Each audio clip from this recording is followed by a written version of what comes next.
What's up, Giants fans, Hub watchers, YouTube subscribers, Twitter and Instagram followers? It's Kush back at it again with another, I guess this is Giant-esque video. So as we all know, the College Football National Championship was last night. Ohio State Buckeyes versus Alabama Crimson Tide. There was a lot of first and second, maybe even third round picks playing in that game. We all know who they are. We're talking guys like, of course, Heisman winning wide receiver Devonta Smith. The actual number one guy, a lot of people don't realize this, of Alabama, Jalen Waddle. Just that Waddle's been injured for most of the year, so Smith stepped in and took that role. And Waddle had his ankle injury in there as well. You know, you talk about Mac Jones, Justin Fields, Chris Olave, Sean Wade, Patrick Surtain, Dylan Moses. There was guys out there to keep an eye out on. And for those of you that did tune in last night, myself and Kid Blue, we did live stream our live reactions and play-by-play of the game last night. It was my first time ever calling a college football game. It was definitely fun. I mean, I could definitely see the differences and the nuances in the college football game compared to the pro level NFL, but it was still very fun to do. Ran a bit longer than I expected. I think the stream totaled out at maybe around 4 hours or so. The game went on a bit longer than expected. It was very high scoring, very entertaining, and shout out to anybody that was in there and for anybody that suggested the idea, because I really would not have done it unless you guys requested it. And it definitely made me, I guess, watch the game with a little bit of a keener eye, because I'm so focused on the play-by-play. So I'm kind of focused on what the offense and defense is doing rather than just sitting down and watching it on my own. Maybe if I watched on my own, I'd probably be distracted a couple of those plays. But what I want to talk about in here is Devonta Smith. And Smith did go out, right after halftime, man. Like maybe a minute after the third quarter started. Devonta Smith, I think he dislocated his finger or something. That's what it looked like. Never really got any confirmation on that. But my live reaction to it and Kid Blue's live reaction to it was that it was a dislocated finger. They popped him into the medical tent. They put a towel in his mouth, popped his finger back in. He came back out. His finger was all wrapped up in a splint. That basically means he's done for the rest of the game. And I mean, it's a dislocated finger, right? Or maybe it's a sprained finger or something. That will kind of explain a little bit more as to why there's a splint there as well. Whatever the case is, it's not a serious injury. Like, he's gonna recover from that within like a month or two, maybe 3 months at the most. It should not take that much time. Not that worried about Devonta Smith and his finger injury. That shouldn't even matter though, because he only played a half and his stats were 12 receptions for 215 yards and 3 touchdowns in one half. One half. Now, of course, it's college football. Once again, college football is always and will always be way more high scoring, way more offensive oriented than NFL football is. You will never see that in the NFL in a half, let alone in a game. Like, there's a reason there's only so many 200-yard receiving games for a wide receiver in the NFL. It's because it just doesn't happen. The NFL defenses are way better. I'm saying it's a lot harder to get that done and whatnot. But even at the college level, this was incredibly impressive from Devonta Smith in just one half of football. And he was one of the main reasons. It was him and Najee Harris and, Mac Jones making the right decisions. But Devonta in the first half was really the main reason that Alabama got that lead over OSU. Now, here's kind of my thing on it.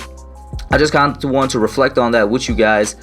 Devonta Smith really did show his stuff that game. He really showed that he is one of the best, if not the best, wide receivers in the draft class last night. And I don't expect this dislocated finger, this finger injury, to make his stock drop or anything. I really don't. If it really nags on him, and let's say at the combine, at the pro day, he still really can't catch properly, then maybe something would happen.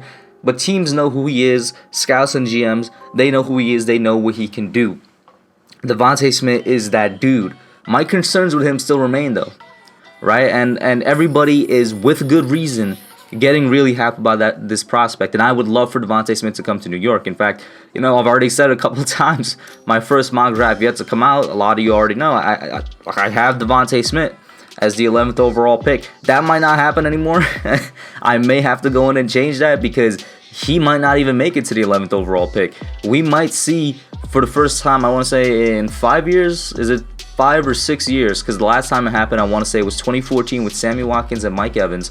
But we might see, for the first time since then, 2 wide receivers go inside the top 10.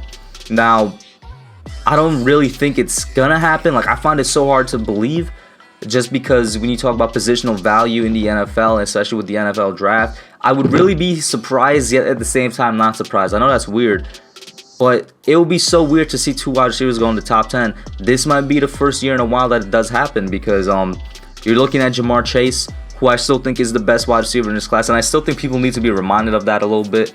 Jamar Chase is the best wide receiver in this draft class, man. He is that guy, 6'1", 207 pounds. He right there already, he covers the one concern I have with Devonta Smith, right? So here's the thing. I have no concerns with Jamar Chase. I really don't. I think he's as close to perfect as a wide receiver prospect as you can get. That's how good I think he is.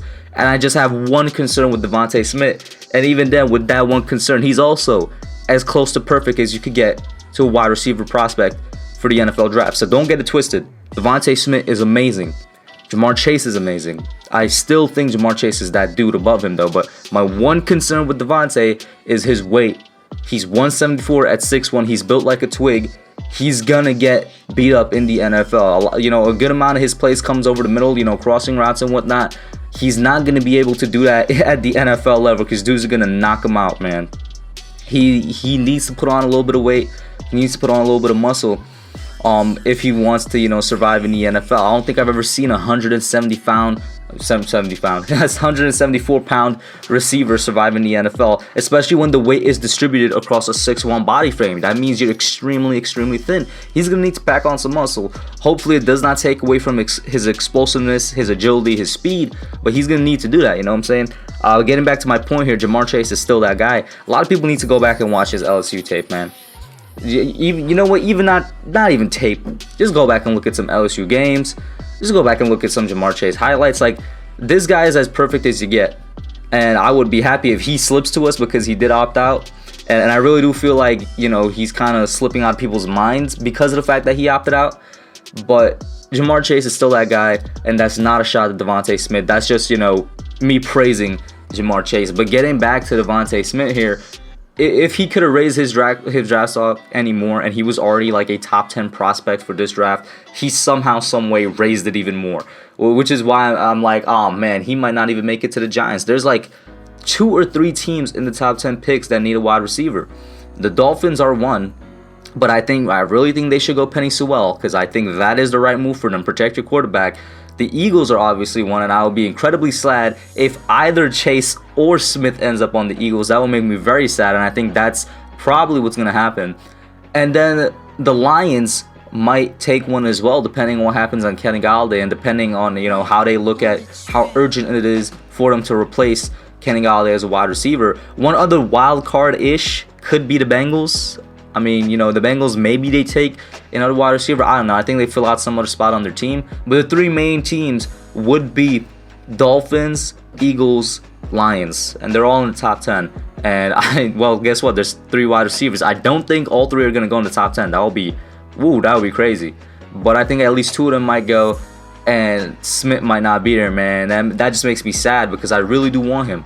I really want Devonta. I think he's going to be a great fit on this team.